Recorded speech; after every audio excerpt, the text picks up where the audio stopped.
Sir नमस्कार. तुमचं खूप खूप स्वागत आहे. हे खूप छान वाटतंय की आज आम्ही एक महाराष्ट्राची संस्कृती जाणून घेणार आहोत.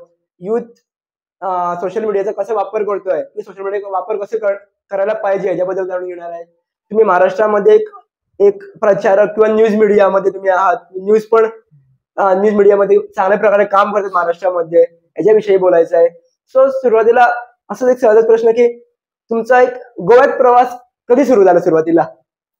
साधारण 2007च्या आसपास मी गोव्यामध्ये प्रवास सुरू झाला. नेहरू युवा केंद्राचा एक नॅशनॅलिटीचे कॅम्प होता किरी डॅम मध्ये आणि त्याच्यामधून गोव्यात पहिल्यांदा आम्ही आलो होतो. एक राष्ट्रीय एकता कॅम्प होता की 5 ते 7 राज्याची मुलं त्या कॅम्प मध्ये एकूण होती आणि 5 ते संस्कृती आणि राष्ट्रीय एकात्म शिबिर होतं. तर आम्ही पहिल्यांदाच महाराष्ट्रातून या ठिकाणी आलो होतो. एक महाराष्ट्राची संस्कृती दाखवायची की गोव्यामध्ये आल्यानंतर राष्ट्रीय एकता कॅम्पचा एक उद्देश काय होता, राष्ट्रीय एकात्म टिकवण्यासाठी एक महाराष्ट्राची संस्कृती दाखवण्याचा तो प्रोग्राम होता आणि 5 राज्याची मुलं होती आणि आम्ही महाराष्ट्राच्या टीम मधून या ठिकाणी आलो होतो. आणि त्या ठिकाणी आला असताना की गोव्यामध्ये एक केरी डॅम सारखा परिसर होता की जो नैसर्गिक साधन संपत्तीने समृद्ध असणार आहे आणि त्या ठिकाणी कल्चरिटी प्रोग्राम आणि राष्ट्रीय एकात्म शिबिर या ठिकाणी होतं आणि त्या निमित्तानं मी चवळी त्या नेहरू केंद्राचा साधा कार्यकर्ता म्हणून या ठिकाणी आलो होतो आणि त्या ठिकाणी अनेक विषय या ठिकाणी झाले. त्या ठिकाणी आता एक करंटचा पण तुम्हाला सांगायचं म्हणजे एक विषय आला की सांस्कृतिक मी जो आता शब्द वापरला की आता हल्लीची एक परिस्थिती निर्माण होती. तुम्ही पाहिली असेल तर ती परिस्थिती काय आहे की युवकांची मानसिकता. बरोबर. आता माझ्या वयाची मुलं असतात, त्यांच्यामध्ये काहीतरी नवीन करण्याची एक उमेद असते आणि मग बिझनेस असेल, सरकारी नोकरी असेल, गोव्यात असेल किंवा महाराष्ट्रात असेल, एफडीसी सेंटरच्या माध्यमातून असेल किंवा महाराष्ट्रात मधली इतर ऍक्टिव्हिटीच्या त्या ठिकाणी एक प्रश्न त्या तत्कालीनच्या त्यावेळेच्या जे कॉन्ट्रिब्युशन एक प्रश्न विचारला होता की तुमचा लाईफ पार्टनर कसा असावा आणि देशाच्या विकासामध्ये त्याचं योगदान काय असावं आणि वोटिंग मागितलं होतं. 5 राज्याच्या मुली त्या ठिकाणी होत्या. लग्नाचा विषय येतो की मुलींच्या म्हणजे विचारश्रेणीवर आपण आता बोलतोय मानसिकता की मला डॉक्टर पाहिजे, इंजिनियर पाहिजे. असणं इंजिनियर आणि डॉक्टर हे चांगली गोष्ट आहे म्हणजे मानसिकता, मगर फॉर्मरची सुद्धा एक मानसिकता आहे. आता तुम्ही इंटरव्ह्यू करता, महाराष्ट्रात करता, गोव्यात करता की एक छोटा बिझनेसमॅन सुद्धा एक चांगला बिझनेस करू शकतो. बरोबर आहे, रिअलिटी आहे. करतात पण असे लोक. करतात. म्हणजे आमच्याकडे तुम्हाला सांगायचं म्हणजे गायकवाड म्हणून आहेत, विजय गायकवाड म्हणून, जे संपूर्ण स्वच्छतेचे त्यांचे काम करतात. त्यांच्या 5,000, 10,000, 20,000 लोक त्यांच्याकडे काम करतात. त्यांच्याकडे 5 ते 10 पालिकेचं ते काम करतात स्वच्छतेचं. म्हणजे एक छोटा बिझनेस त्यांनी चालू केला. आज देशामध्ये विजय गायकवाड कंपनीचं नाव आहे. बरोबर. आपली मानसिकता काय आहे की आपण एखादं छोटं काम करताना युवकांना आता ते त्या कामाबद्दलची मानसिकता त्यांची बदलली आहे. म्हणजे आपण थोडक्यात विचार केला तर आपण एखादं पुस्तक वाचतो की आपण ते पुस्तक वाचतो तेव्हा ते लक्षात राहत नाही. बरोबर आहे. आत्ताच्या मुलांची मानसिकता आहे. बरोबर. मला वाटतं कोविड-19चा जेव्हा विषय आपण घेतला त्यावेळी आपण ऑनलाईन शिक्षण पद्धती चालू केली. त्याच्यामध्ये मुलं ती पद्धत करत असताना की मोबाईल चालू, मुलांची मानसिकता तिसरीकडे.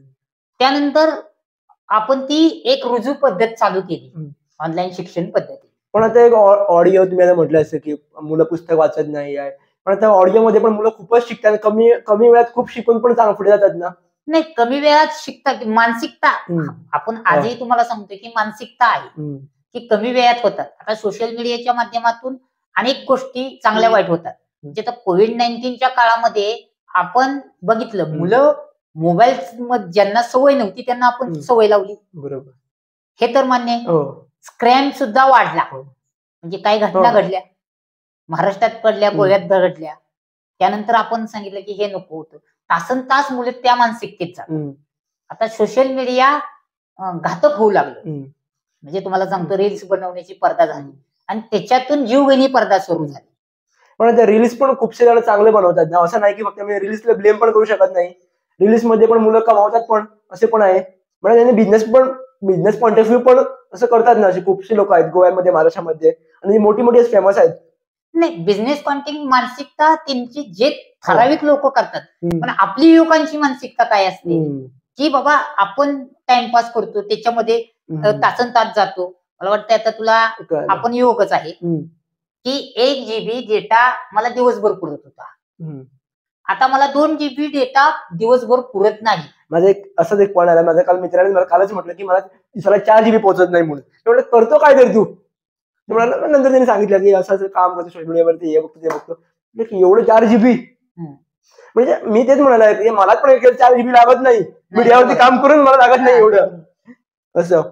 आणि आता एक आमचा विषय आहे तो म्हणजे की एक जे महाराष्ट्राची संस्कृती किंवा सांस्कृतिक जी परंपरा आहे ती एक महाराष्ट्रात आणि गोव्यात मोठा काय डिफरन्स आहे कल्चरमध्ये किंवा महाराष्ट्रामध्ये संस्कृती होती, जडणघडण होतं. हम्म. मला वाटतं अण्णाभाऊ साठेंसारखे आमचे साहित्यिक झाले, आमच्याकडे साहित्य वाढणे खूप वाढले.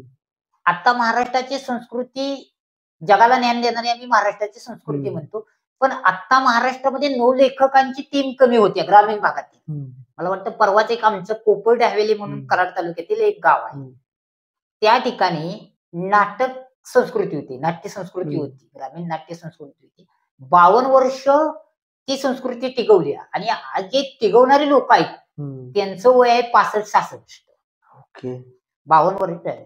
आणि आज कराड तालुक्यात त्यांनी जी नाटक संस्कृती केली, सिद्धनाथ यात्रेच्या निमित्त त्यांनी नाटक करतात. आता त्याचे 4 मित्र बालपणीचे मित्र आहेत, आणि त्याच्यातला एक मित्र जरी काही अपघातानं किंवा त्याच्या शारीरिक दृष्टीनं झालं तर ते नाटक बंद पडेल अशी त्यांना खंत वाटते. मग नवीन युवा पिढी नाटक संस्कृती बघत नाही. आता म्हणलं आपण रील्समध्ये थोड्या वेळात आपण तो त्याचा पिक्चर कसं दाखवू शकतो. म्हणजे आता तुम्ही सांगताय की एखादा शिक्षक एखादं पुस्तक शिकवू शकतो, म्हणजे काय करतो तो, की त्या मुलांना ते समजवण्याचा प्रयत्न करतो, पण तो मुलगा लेखकाच्या रोलमध्ये गेला पाहिजे ना, बरोबर, तरच ते आपण समजून घेतो. म्हणजे एक साधं उदाहरण घेतो की ज्यावेळी राष्ट्रीय एकता कॅम्प झाला त्यावेळी प्रश्न विचारला मुलींना की तुमचा लाईफ पार्टनर कसा असावा आणि देशाच्या विकासामध्ये त्याचं योगदान काय असावं. तर त्यांनी लाईफ पार्टनर कसा असावा हे सांगितलं. डॉक्टर असावा, इंजिनियर असावा सांगितलं. आणि शेतकऱ्याला फार्मरला 1% बोटिंग आलं. म्हणजे बोटिंग 1% आल्यानंतर बघा, आता माझ्यासारखा सामान्य युवक, साधा भोळा युवक, चवळीसाठी काम करणारा युवक आला. मग ते म्हणले की भूमिका मांडा, म्हणजे तुम्हाला काय वाटतं शेतकरी म्हणून.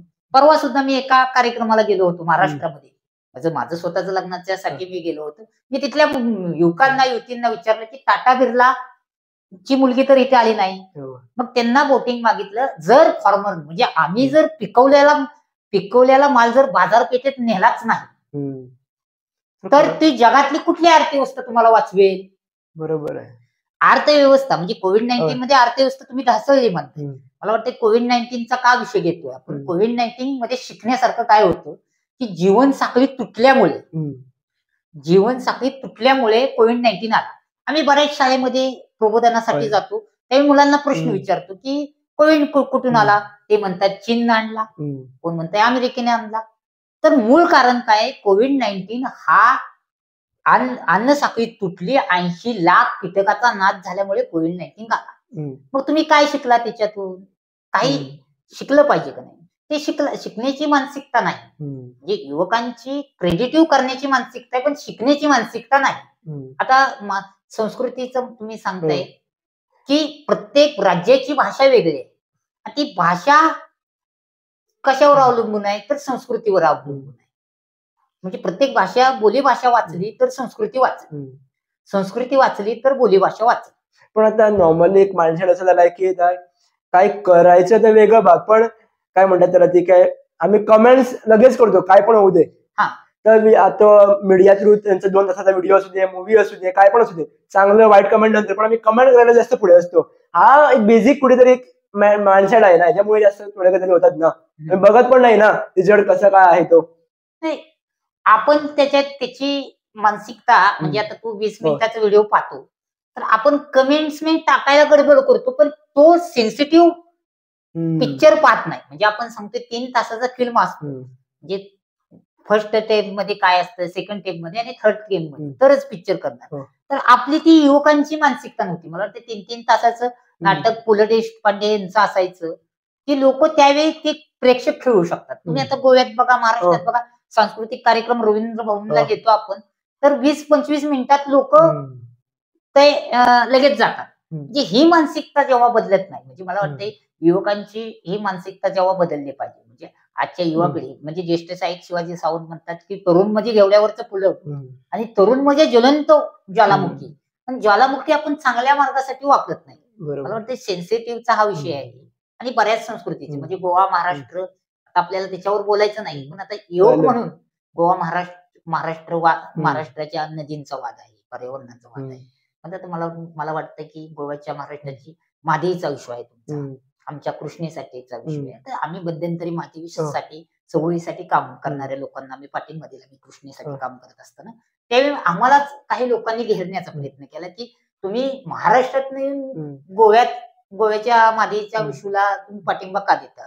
त्यावेळी आम्ही एक गोष्ट सांगितली की जे कर्नाटक शासन आहे, कर्नाटक शासन ज्या ठिकाणी धरण बांधतंय तो सेन्सिटिव्ह एरिया आहे, पहिली गोष्ट आहे.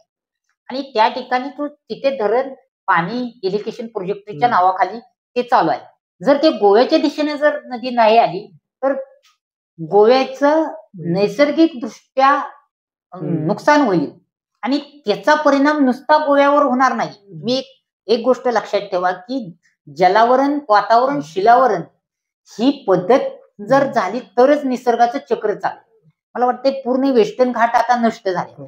आणि तुम्ही नदीचा विषय काढला म्हणून एक असं मी प्रश्न करेल की आता माद्या असू दे किंवा कृष्णा नदी असू दे, याच्यावरती खूपच बोलणं झालंय, मला खूपच लोक बोलतात, मला एक नॅशनल इश्यू पर्यंत पोहोचलाय, पण ग्राउंड लेवलवरती बघायला गेलं काम काय दिसतच नाहीये. तर कशाला होतंय? कारण खूपच लोक बोलतात पण ग्राउंड लेवलवर अजून पण आम्हाला काम दिसत नाही. कशाला होत नाहीये काम?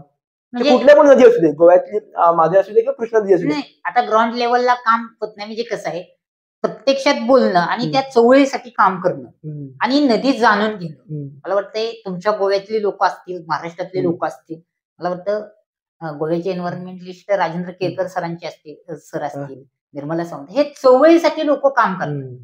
यांना नदी निरंतर व्हावी यांचं स्वप्न आहे आणि ते जीवनसृष्टी वाचवण्यासाठी लागतं. आपल्या युवकांची मानसिकता काय, आपण नदी पाण्याचं स्रोत म्हणून पाहतो, पण ती नदी एक जीवन स्रोत आहे.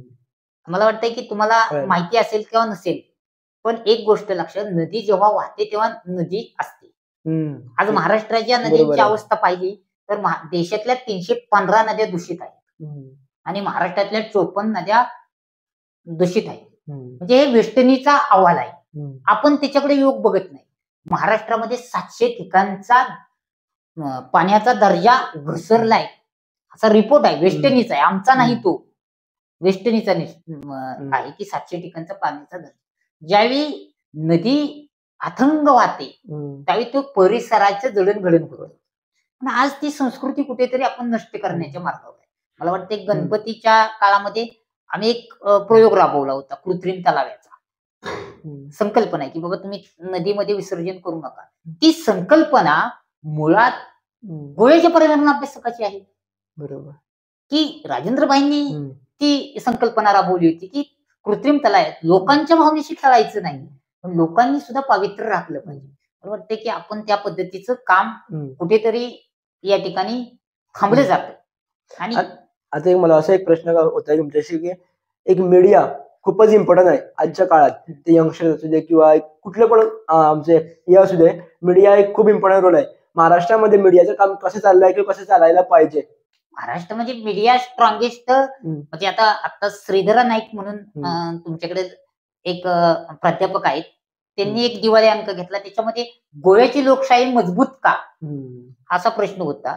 पण मीडिया स्ट्रॉंगेस्ट एक प्रभावशील माध्यम होते. पण हल्ली काय झालं, आता मग आपण एक विषय बोललो, पर्सनली एक विषय आपण इश्यू केला की सोशल मीडिया प्रत्येक तरुण वापरतोय. बरोबर आहे. आणि ते प्रत्येक तरुण एक पत्रकार आहे अशा दृष्टीतून काम करतोय. पण चांगलं टाकावं का वाईट टाकावं ह्याच्यावर अभ्यास करत नाही. मला वाटतंय की आमच्या एक विषय बोलतो, म्हणजे हा बोलण्याची गरज आहे म्हणून मी बोलतोय.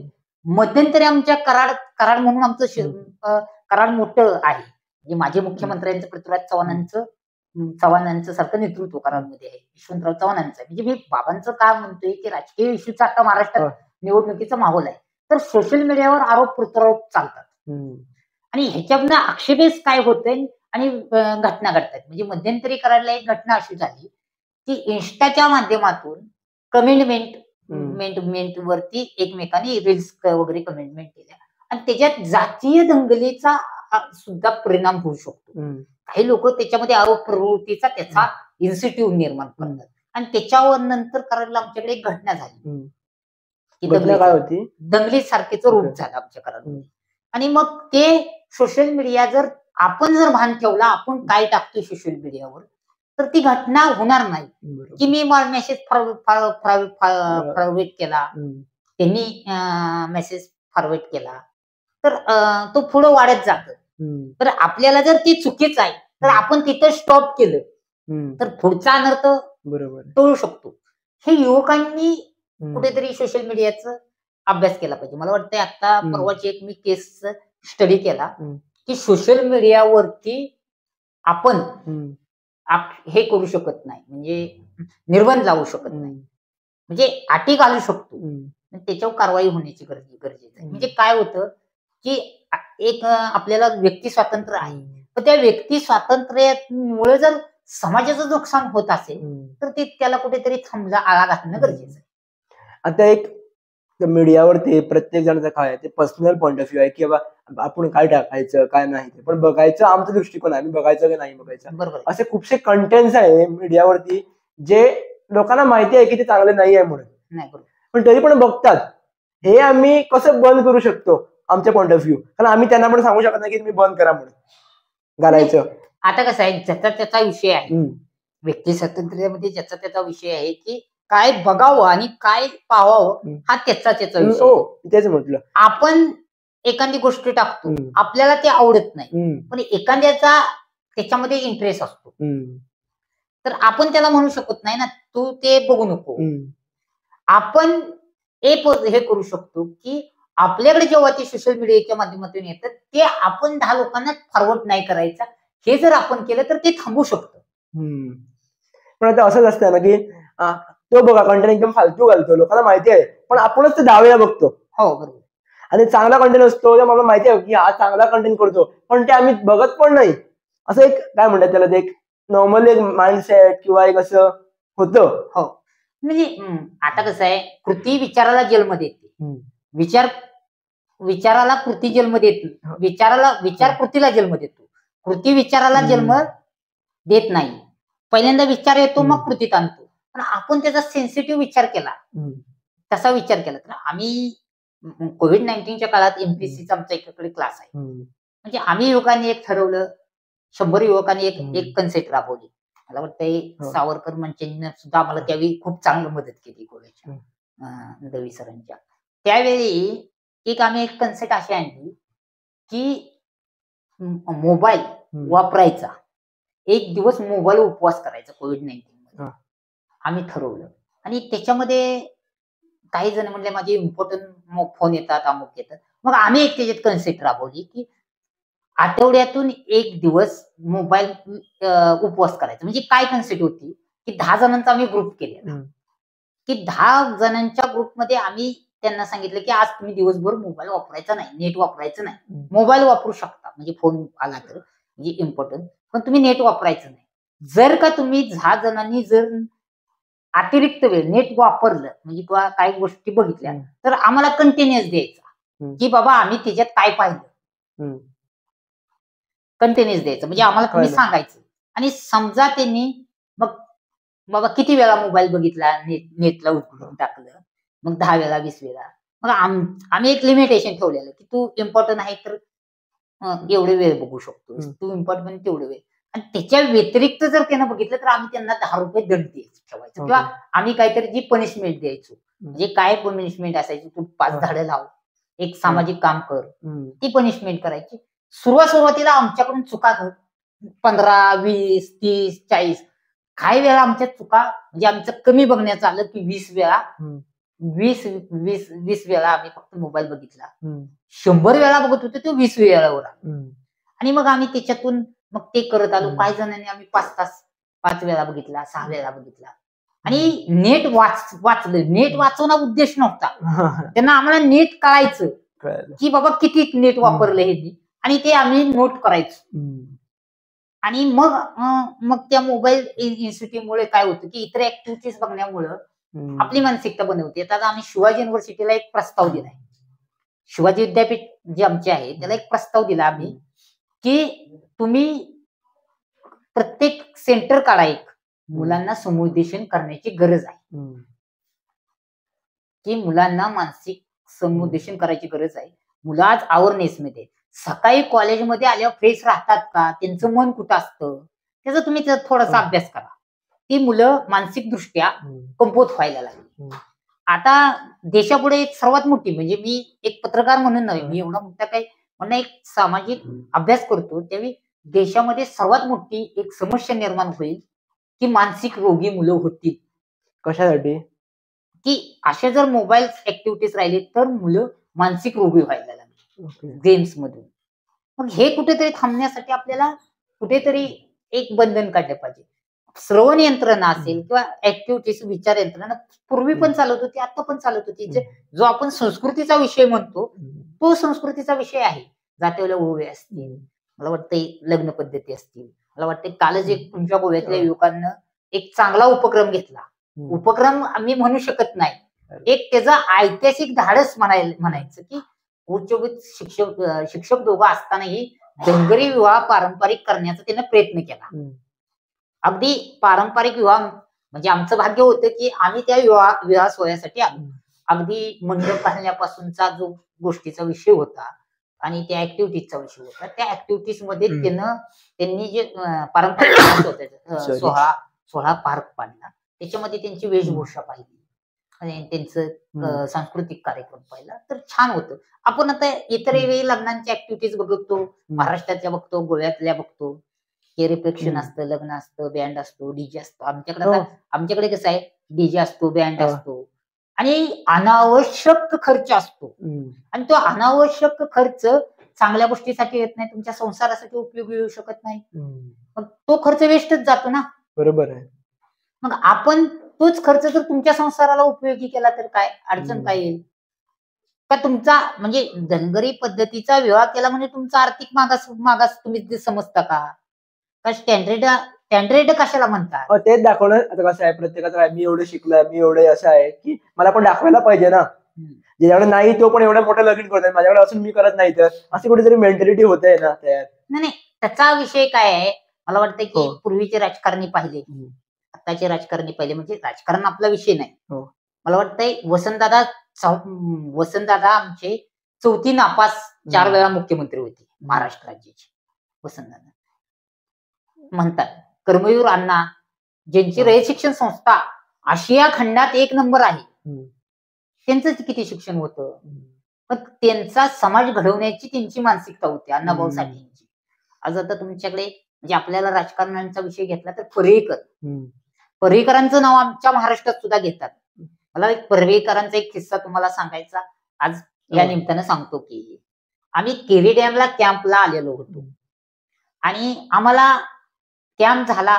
आम्ही रात्रीच्या वेळी केरी डॅम वरती बसलो होतो. केरीला आमचं कल्चरिटी प्रोग्राम होतो आणि रात्रीच्या वेळी आम्ही गप्पा गोष्टी केल्या.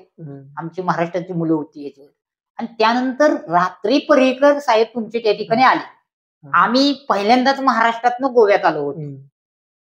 आम्हाला गोव्याचा मुख्यमंत्री कोण हे पण माहिती नाही आणि रात्री आम्हाला जेवण बाहेर न येत होतो. आम्ही जेवण केलं आणि तुमचे सीएम साहेब आले, ते स्कूटीहून आलेले आणि सीएम साहेब आमच्यावर बसले.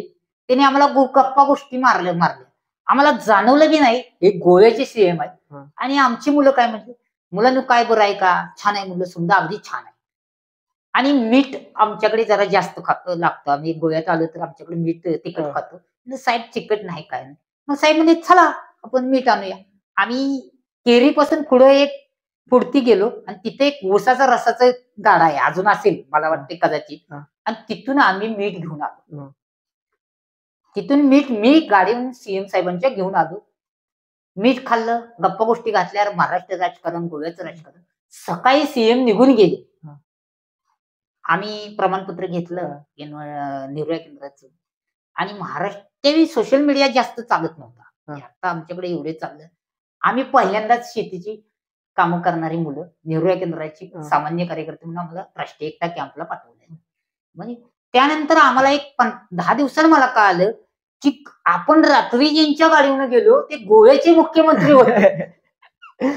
म्हणजे मला रात्री कळालं की अरे म्हणलो आपण गाडीत, मग ते सरांना म्हणलं सर परवा एक सर आलेले आणि ते तुमचे वॉचमॅन काका ते आचार्य वगैरे तिथली लोक, अहो म्हणजे सीएम साहेबांच्या बरोबर कुठे गेले? म्हणलं नाही नाही, ते काका होते.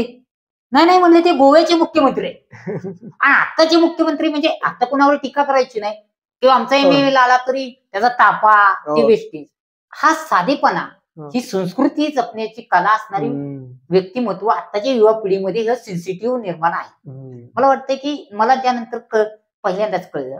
आणि आमच्याकडे कॅम्पला द्यायला काय नव्हतं, आणि गोव्याच्या मुख्यमंत्र्याला गिफ्ट म्हणून आम्ही काय द्यावं, तर पाण्याची बाटली दिली होती.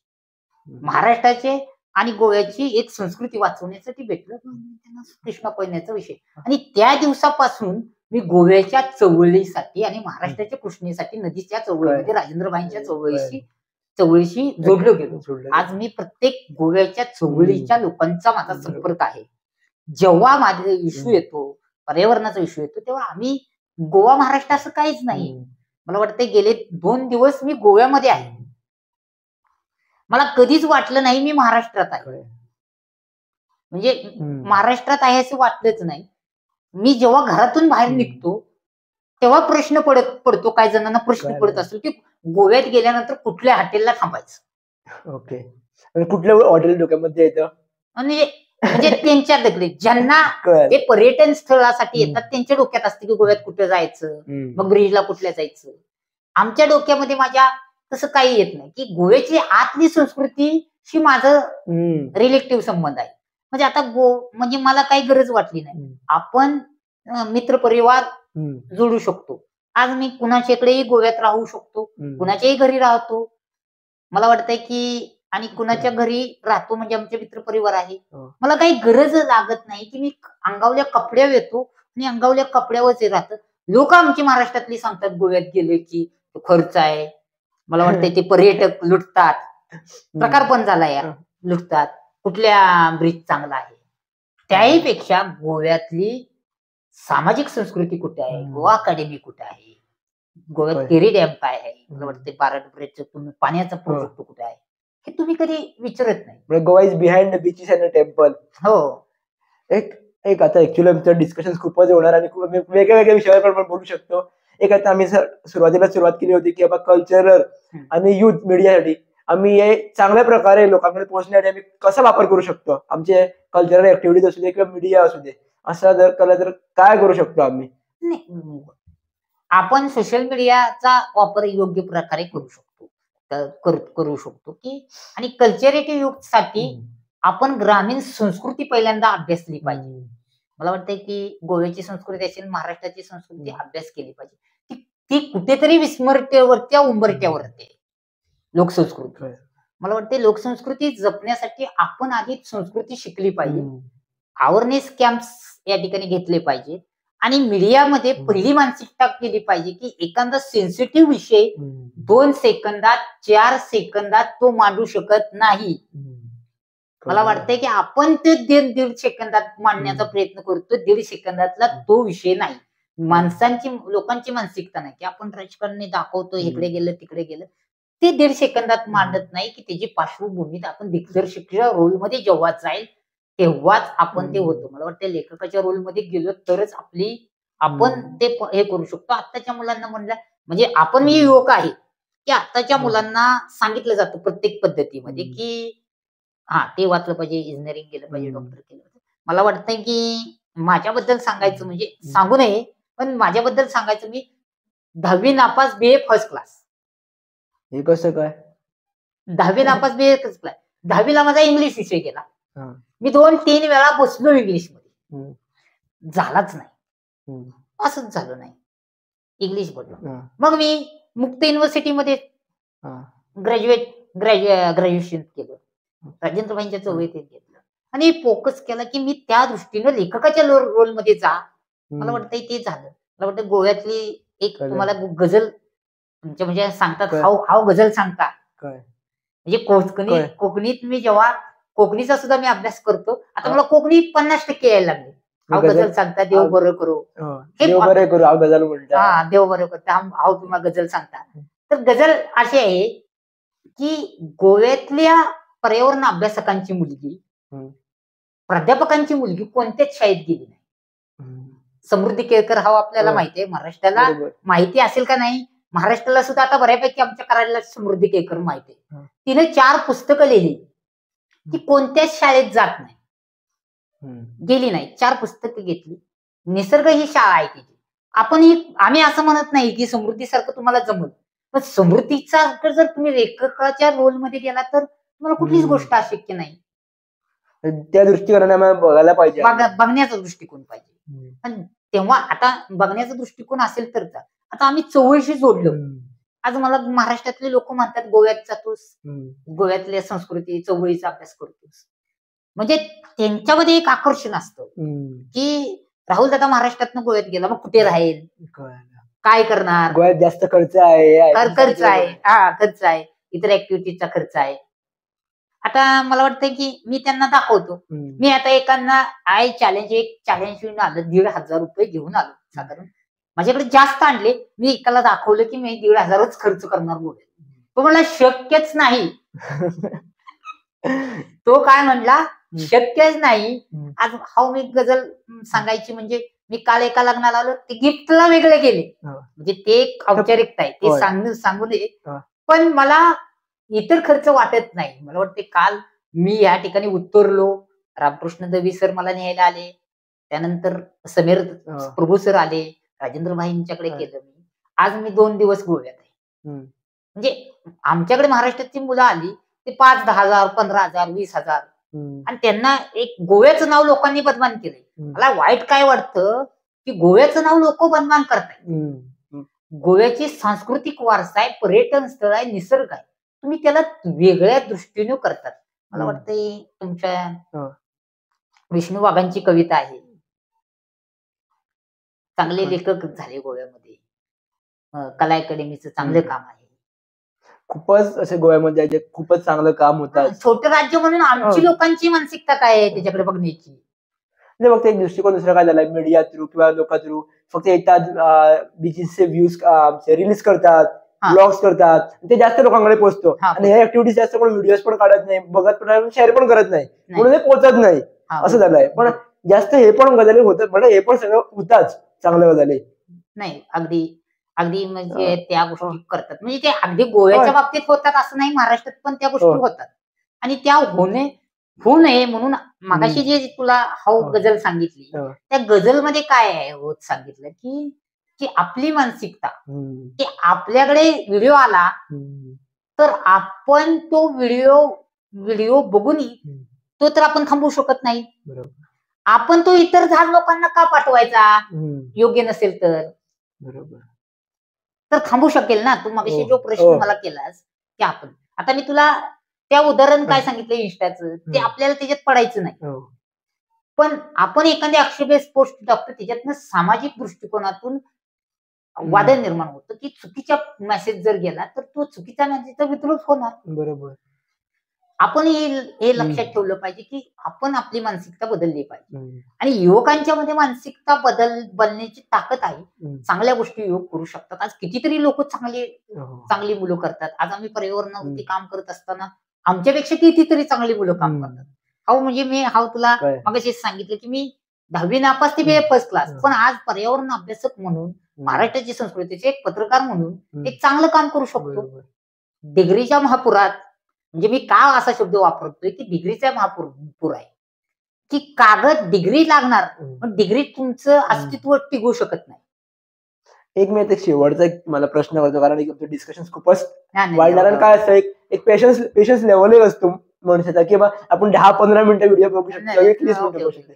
तर एक नॉर्मली तुम्हाला म्हणत की एक पत्रकाराच्या दृष्टीने एक पत्रकार तर खूप तयार होतात, वेगवेगळे न्यूज मीडिया तयार होतात. अगोदर आम्हाला 1-2 दिसायचे, आता खूप होतात आणि व्हायला पण पाहिजे.